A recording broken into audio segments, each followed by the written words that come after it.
Kalau anda rasa semua sabun tangan itu sama saja, jangan confident sangat. Betul tak kita selalu fikir, alah, belilah sabun yang murah je. Tapi lepas guna, baru kita perasan kita nak pump banyak kali baru nampak buih. Ataupun lepas cuci tangan, bau wangi sekejap saja.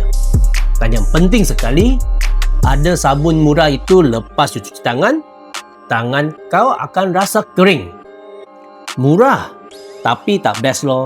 MK Hand Soap ini, dia lain sikit. Dia lagi pekat dan concentrate. So, cuci tangan pakai sikit saja dah cukup.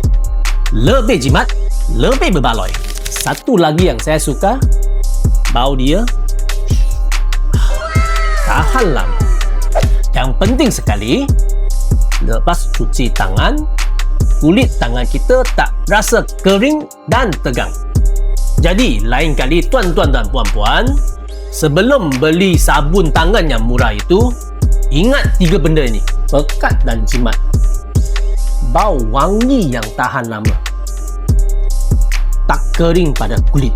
Kalau nak semua ni dalam satu botol, pilihlah MK Hand Soap. Sebarang pertanyaan tentang MK Hand Soap kita, sila menghubungi kami di bawah.